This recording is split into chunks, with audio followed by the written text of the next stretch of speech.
The Andromeda's Prime Academy for Advanced Interdimensional Studies sat at the edge of the Kepler Nebula like a monument to intellectual superiority, which, to be fair, it absolutely was.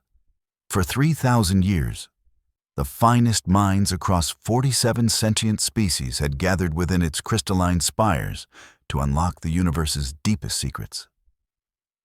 And if you're wondering whether they were smug about it, the answer is yes. Catastrophically so.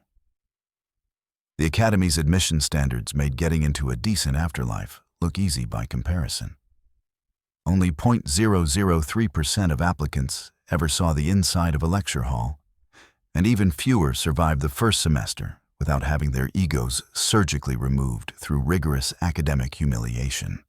The institution prided itself on crushing dreams with the efficiency of a neutron star crushing matter, because apparently that's what passed for pedagogy among the galaxy's elite. Now, here's where things get interesting. In that special way that precedes disaster, humans had recently been granted provisional access to galactic academic institutions, a decision that half the Intergalactic Education Consortium still considered somewhere between questionable judgment and cosmic practical joke.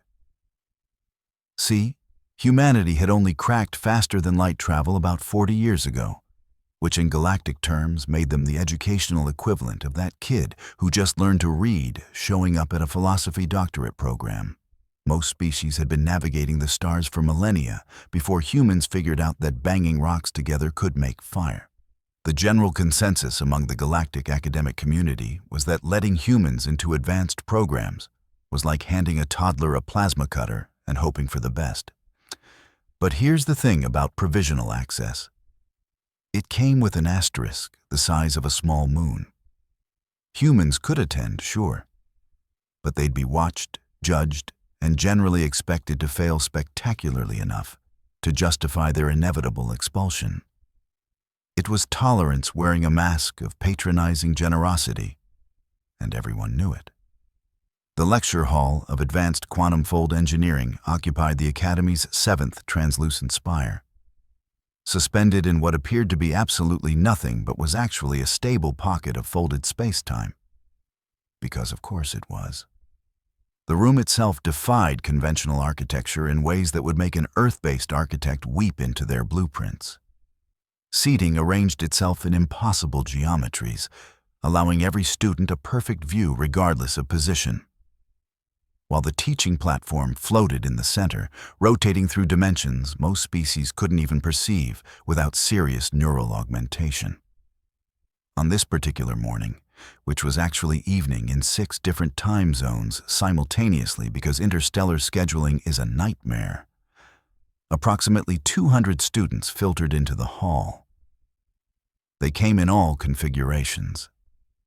Crystalline, Vel'kari, who processed information through light refraction, gaseous numids, whose thoughts manifested as color changes in their containment fields, the chitinous theks with their compound eyes and aggressive note-taking appendages, and roughly 40 other species whose names humans could barely pronounce without risking a diplomatic incident. And then there was Lina Reeves. She slipped into the hall with the practiced invisibility of someone who'd learned that drawing attention rarely ended well. Average height by human standards, which made her laughably tiny compared to most of the student body. Dark hair pulled back in a functional ponytail. Clothes that screamed, "I'm not here to make a fashion statement," in several languages. And an expression that suggested she was actively calculating the probability of surviving the next 2 hours without incident. Maya had secured a spot in the Academy through a combination of genuinely impressive academic credentials and what the admissions committee had undoubtedly considered a diversity quota. Nothing says, "We're inclusive," quite like admitting a single representative from a species most of the galaxy considered only marginally more advanced than particularly clever dolphins. She'd been at Andromeda's Prime for exactly 6 weeks, which was long enough to understand the social hierarchy, but not long enough for anyone to care about learning her name. The other students treated her with the kind of distant politeness usually reserved for malfunctioning service drones, acknowledged when absolutely necessary, ignored the rest of the time, and certainly not worth engaging in actual conversation. Maya had developed a survival strategy that served her well. Sit in the middle rows where she was neither conspicuously eager nor suspiciously disengaged. Never volunteer answers unless directly called upon. And for the love of all that was holy, never give anyone a reason to remember she existed. It was the academic equivalent of camouflage, and it had worked perfectly. Until today. Because today, Krelvax was in a mood. Krelvax belonged to the Zhen'thari, a species that had mastered interstellar travel while humans were still figuring out that washing hands might prevent disease. They were tall, absurdly so, with smooth obsidian skin that seemed to absorb light, three-fingered hands that moved with unnerving precision, and cranial crests that grew more elaborate with age and achievement.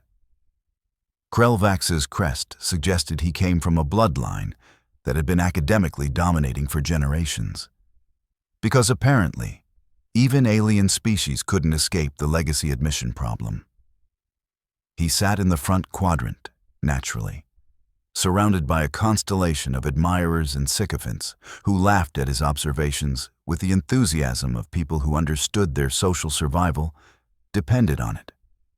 Krelvax had the kind of confidence that comes from never being wrong, mostly because everyone was too intimidated to correct him.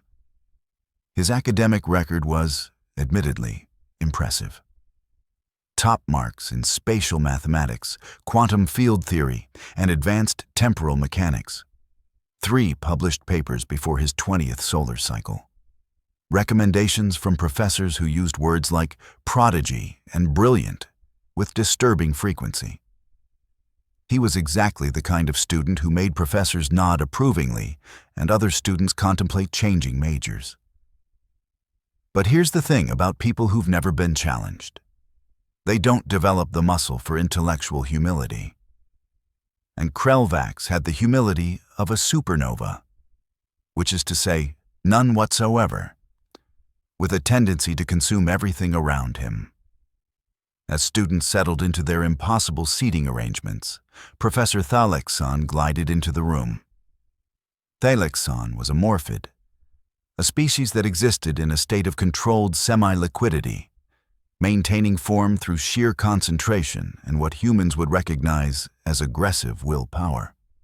They wore a containment field that shimmered like oil on water and communicated through a combination of directed thought waves and colored light patterns that the translation matrix converted into comprehensible language.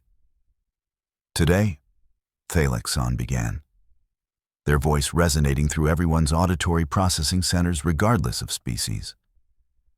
We examine the theoretical limits of quantum fold propulsion as it applies to transgalactic navigation. The holographic display materialized in the center of the room, showing complex mathematical formulas that looked like someone had made a language out of pure anxiety.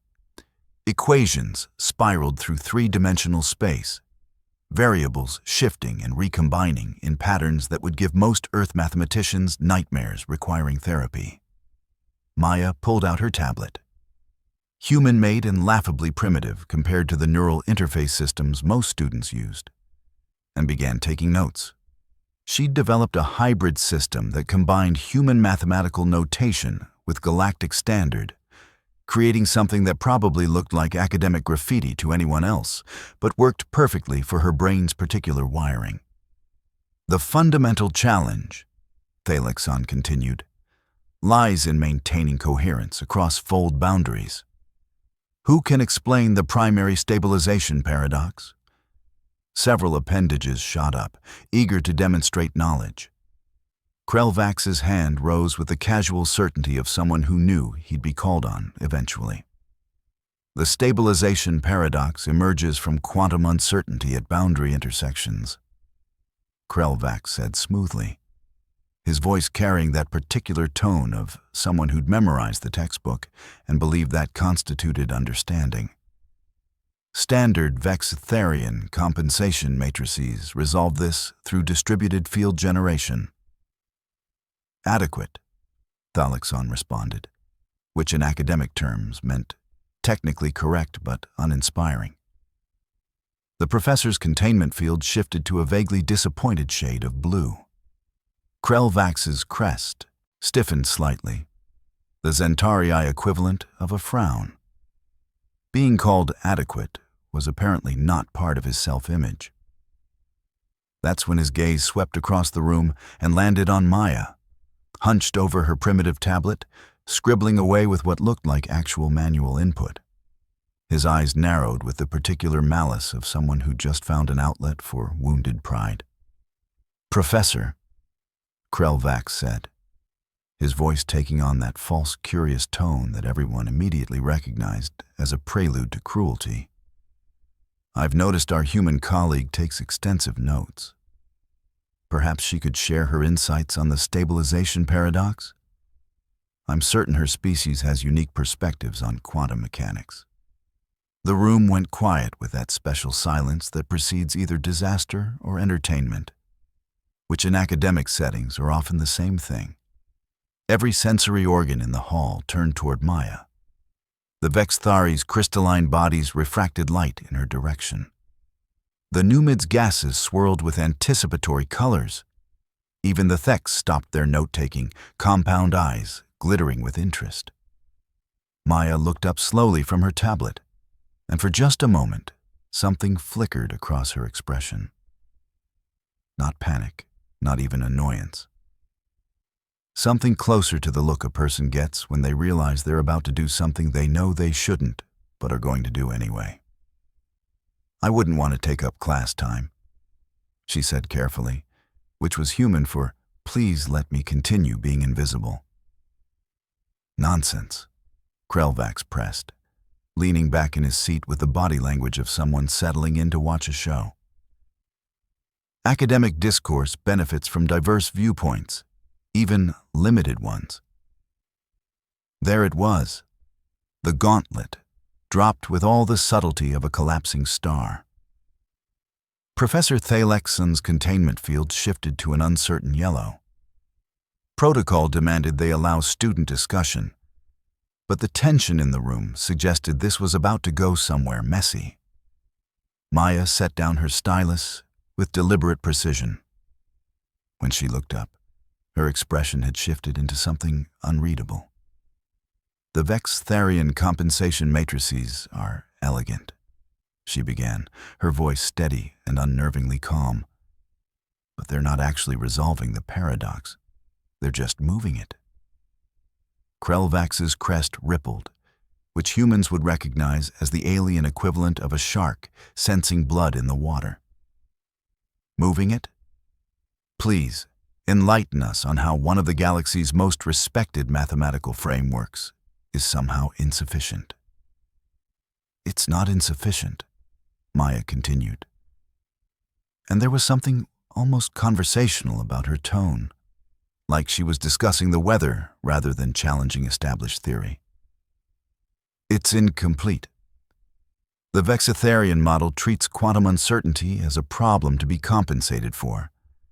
But that's a fundamental misunderstanding of what uncertainty actually is."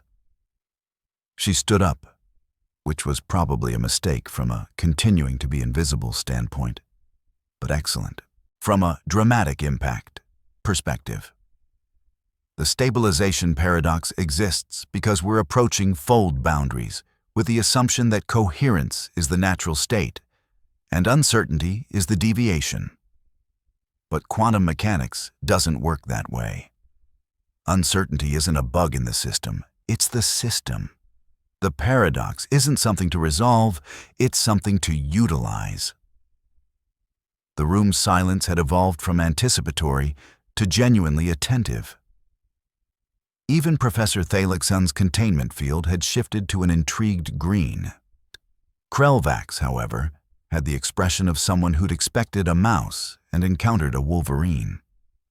That's a fundamental misunderstanding of quantum field theory. Uncertainty cannot be utilized for propulsion stabilization. "Why not?" Maya asked, and there was something almost gentle about the question, the way a demolition expert might gently ask about a building's load-bearing walls before placing charges. Because uncertainty is by definition unpredictable, Krelvax said, his voice taking on the patience of someone explaining basic concepts to a child. Propulsion requires predictable outcomes. Does it, though? Maya tilted her head slightly. Or does it require consistent outcomes? Because those aren't the same thing. She walked down to the central platform, her human height making her look almost comically small next to the holographic displays, and reached into the projection.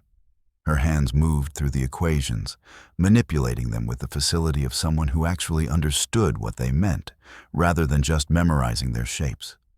"Look at the Vel'kari model here," she said, highlighting a section of the equations.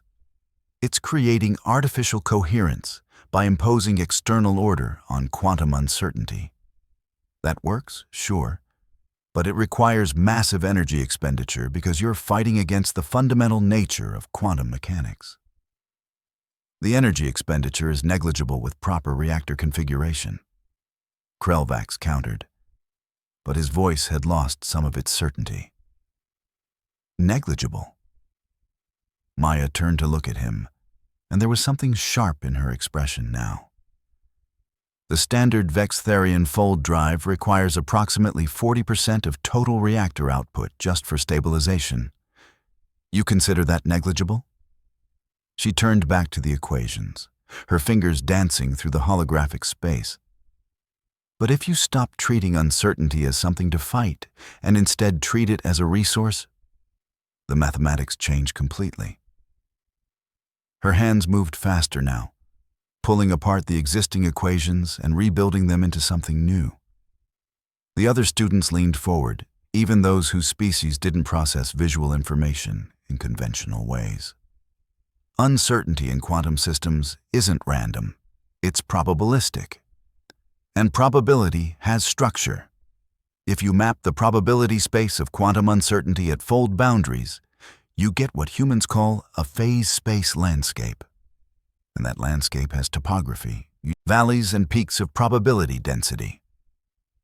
She built the new model in real time, equations spiraling out from her fingertips like she was conducting an orchestra of mathematics.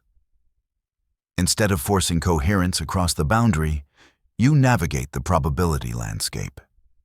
You don't fight the uncertainty, you surf it. Krelvax stood up, his considerable height making Maya look even smaller by comparison. But somehow that didn't translate into presence the way it should have. That's absurd. You can't navigate probability. It's not a physical space. Isn't it? Maya's smile was the mathematical equivalent of a knife. Quantum mechanics treats observation as creating physical outcomes from probability states.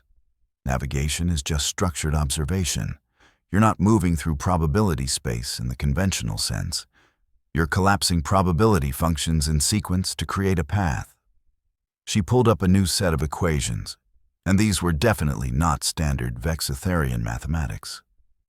They had a different structure, more organic somehow, like they'd grown rather than been constructed. Humans figured this out by accident, actually, she continued. And there was something almost conversational about her tone now, like she was sharing a funny story. We were so far behind in quantum field theory that we had to develop our own approaches from scratch. We didn't have thousands of years of established frameworks to build on, so we started from first principles. She rotated the holographic display, showing the mathematics from different angles.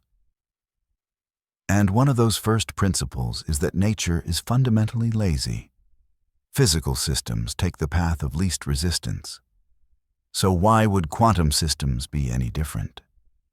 Krelvax's crest had flattened against his skull, which was the Zhen'thor equivalent of deep concern. You're suggesting that established quantum fold theory, refined over millennia, is somehow wrong? No, Maya said. and her voice was patient in a way that somehow made it worse. I'm saying it's overcomplicated.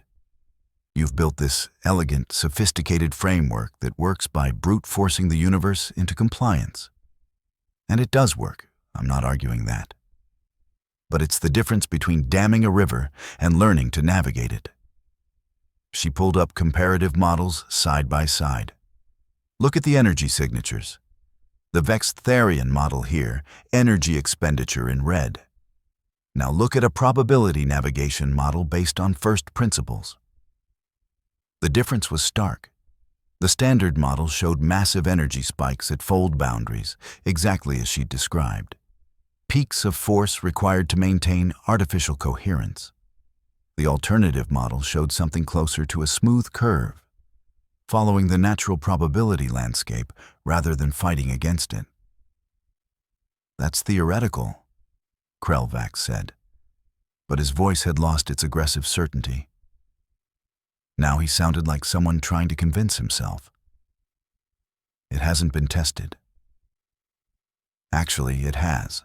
Maya's smile widened slightly. Human fold drives are significantly less powerful than standard galactic models, right? We've got maybe a quarter of the reactor output of equivalent Zhen'thor ships. But our fold efficiency is within 12% of galactic standard, despite having a fraction of the energy budget. She let that hang in the air for a moment. Everyone assumed humans were just lucky, or that our drives were somehow dangerously unstable. But we've been running probability navigation models for 15 years without incident. We've been surfing the uncertainty this whole time. We just didn't have the theoretical framework to explain it properly until now. The lecture hall had gone completely silent. Even Professor Thalikson's containment field had settled into a steady, focused blue. Krelvac stared at the comparative models, his three-fingered hands gripping the edge of his desk.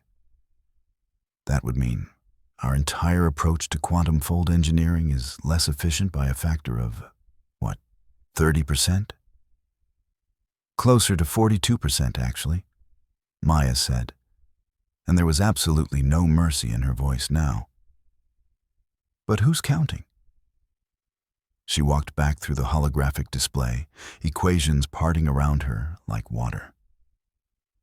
The funny thing is, this is exactly what makes humans dangerous to your established frameworks. We don't know enough to know what's supposedly impossible. We look at your elegant, sophisticated solutions and ask stupid questions like, but why though? And sometimes, just sometimes, those stupid questions reveal that the elegant solution is solving the wrong problem. Krelvac sat down slowly, his movements mechanical, like someone whose entire worldview was being recalibrated in real time. Around him, other students had begun pulling up their own displays, running calculations, checking her mathematics.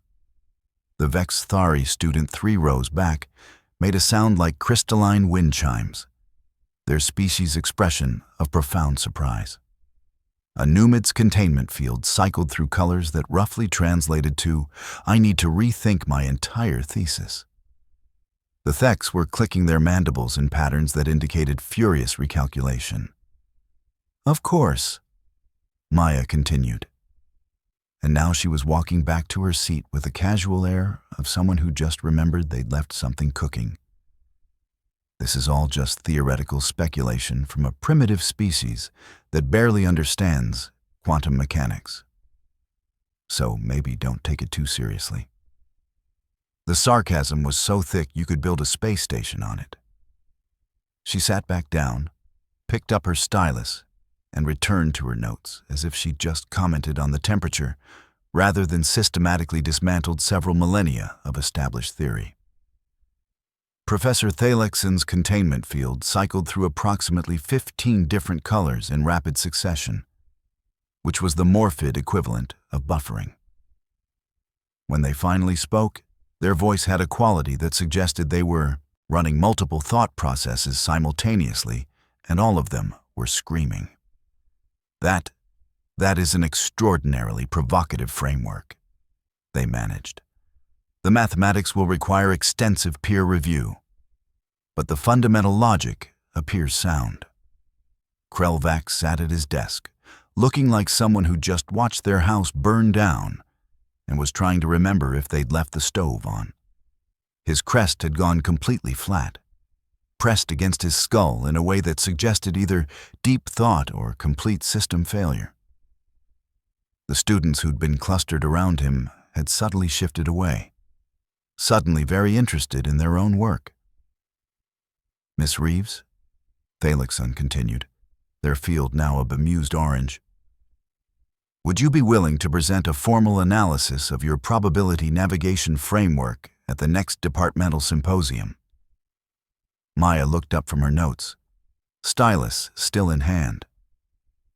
"Sure. I've actually got most of it already written up. Submitted it to 3 different journals 2 months ago." The silence that followed that statement was deafening. You've already written this up?" Thalixon's field flickered. What was the response? "Rejection from all 3. Maya said with a shrug that suggested this was about as surprising as water being wet. The reviewers said the framework was too speculative and didn't align with established quantum fold theory. One of them actually wrote that human understanding of quantum mechanics was insufficiently developed to make meaningful contributions to the field. She said it without bitterness, just stating facts, which somehow made it worse. A Vel'kari student in the back, one of the crystalline beings whose name humans absolutely could not pronounce, chimed in with a sound like breaking glass. The translation matrix rendered it as, "The human presents valid mathematical frameworks, and we dismiss them because of species prejudice.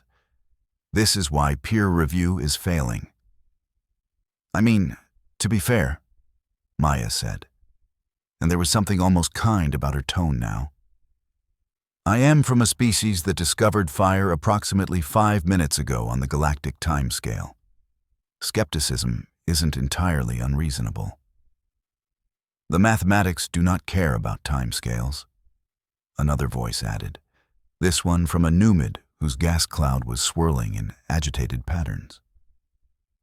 "Either the framework is valid or it is not. Species of origin is irrelevant." Krelvac finally found his voice, though it came out somewhat strangled. "The energy efficiency calculations, those are based on theoretical models, not actual implementation data." "Actually," Maya said, pulling up her tablet and swiping through files with practiced ease, "they're based on 15 years of flight data from the human exploration fleet. Every fold jump recorded, analyzed, and compiled. I've got approximately 40,000 discrete data points backing up the efficiency claims." She sent the file to the central display, and suddenly the room was looking at more raw data than most doctoral theses contained. Flight records, energy signatures, fold stability readings, all meticulously documented and cross-referenced. "Humans keep really good records," she added. "It's one of our things. We're kind of obsessive about it, actually. Probably because we spent most of our history not understanding how anything worked and needed to write everything down so we could figure it out later." A Thek student, compound eyes glittering with what might have been respect or possibly hunger, clicked a question through the translation matrix. "Why did you not present this data in your journal submissions?" "I did," Maya said. "It was dismissed as potentially fabricated because human instrumentation was considered too primitive for accurate quantum fold measurements." She paused. "Which, again, fair. Our instruments are primitive compared to galactic standard. We just happen to build them specifically for measuring quantum fold phenomena because that's all we had to work with." The room was experiencing what could only be described as a collective existential crisis. The kind that happens when an entire academic community realizes they've been so busy being sophisticated that they missed something fundamental. Professor Vel'kari floated in the center of the room, their containment field cycling through colors that suggested they were having several intense internal debates simultaneously. Finally, they settled on a determined purple. "Class is dismissed," they announced. "I need to contact the department head and possibly restructure the entire curriculum. Miss Reeves, please remain after." Students began filing out in a daze, the kind of mental fog that follows having your worldview rearranged. The Vel'kari were already forming discussion clusters, their crystalline bodies refracting light in patterns that indicated intense mathematical debate. The Numids were sharing data through direct gas exchange, which was their equivalent of heated argument. Even the Theks, normally aggressive note-takers, were too stunned to document properly. Krelvac stood slowly, moving like someone who'd aged several decades in the space of an hour. He looked at Maya, and something complicated crossed his face. Not quite respect, not quite resentment. Something in between that might eventually ferment into understanding. "You let us underestimate you," he said finally. "No," Maya corrected gently. "You underestimated me all on your own. I just didn't waste energy correcting you." He nodded slowly, crest still flat against his skull, and walked out. The cluster of students who'd orbited him had already dispersed, finding new social gravitational centers now that his sun had dimmed. When the hall had emptied, Maya stood and approached the floating platform where Professor Vel'kari waited, their containment field now a curious mix of colors that suggested complex emotions. That was either brilliantly strategic or monumentally reckless, the professor said. "I haven't decided which." "Probably both," Maya admitted. "I wasn't planning on the demonstration, but when he pushed, it seemed like the options were either continue being invisible or make it impossible to ignore me. There wasn't much middle ground." "You realize you've just made yourself a target," Vel'kari observed. "Academic circles are not kind to those who disrupt established frameworks, especially when the disruptor is from a species most consider barely qualified to attend." "Yeah," Maya said, and there was a tiredness in her voice that suggested she'd been carrying this weight for a while. "But I was already a target. At least now I'm a target who might actually change something." The professor's field shifted to something that might have been approval in morphid emotional language. "The departmental symposium is in 3 weeks. Prepare for intensive scrutiny. The review panel will attempt to dismantle your framework from every possible angle." "Good," Maya said simply. "That's how science is supposed to work. If the framework can't survive scrutiny, it doesn't deserve to." She gathered her primitive tablet and her handwritten notes, artifacts of a species still learning to navigate the galaxy. As she turned to leave, Vel'kari called after her. "Miss Reeves? For what it's worth, I apologize. Your initial journal submissions should never have been dismissed based on species prejudice. That was a failure of academic integrity." Maya paused at the doorway, looking back at the morphid professor floating in their containment field. "Apology accepted. But maybe use that energy to fix the system instead. I'm not the only human trying to contribute, and I'm definitely not the only non-standard species getting dismissed for not fitting the established mold." She left, walking through corridors of crystalline architecture that humanity had barely begun to understand, past students from species that had been navigating the stars while humans were discovering agriculture. Word of the incident spread through the academy with the speed of quantum entanglement, which is to say, faster than seemed physically possible.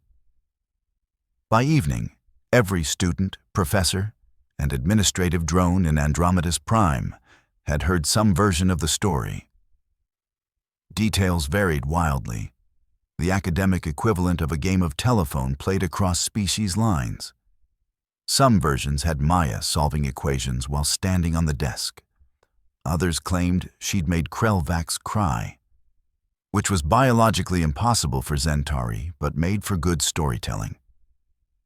A few had completely invented her proposing an entirely new branch of physics, which wasn't technically true, but wasn't entirely wrong either.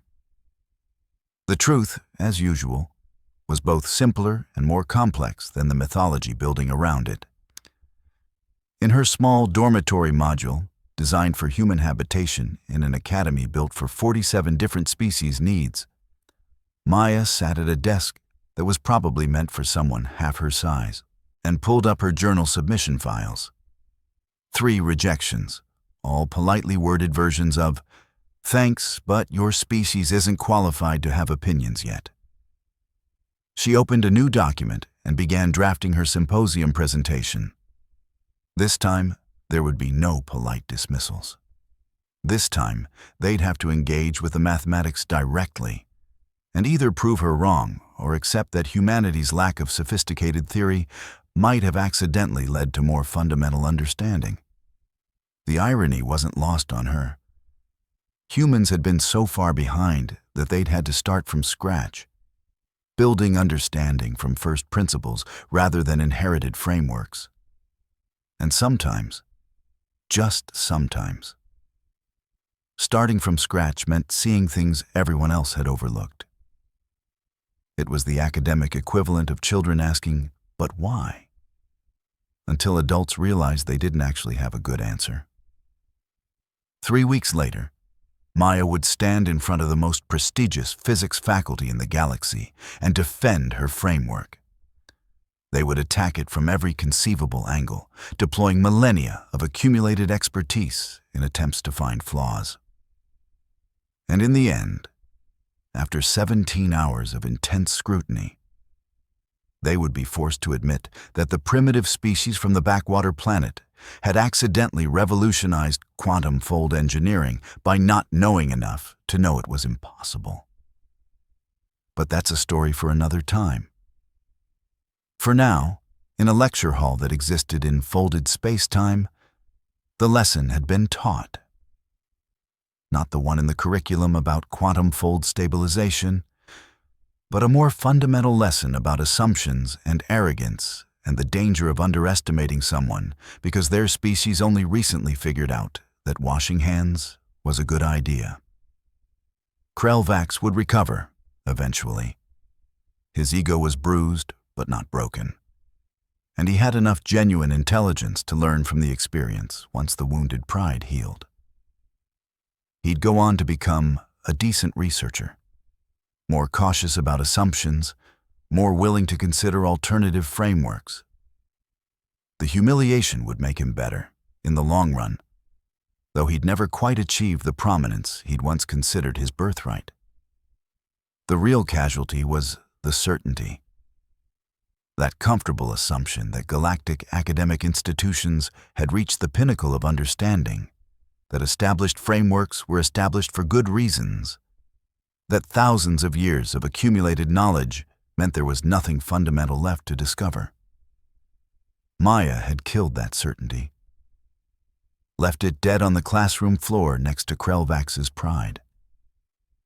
And somewhere in the quantum probability space between what was and what might be, the universe continued not caring about anyone's theories, human or otherwise, content to be exactly as weird and wonderful and fundamentally uncertain as it had always been. The equation didn't change, but humanity had just changed how the galaxy understood it. Which, when you think about it, is exactly the kind of thing a species too young to know better would do. And that, perhaps, was the most human thing about the whole situation.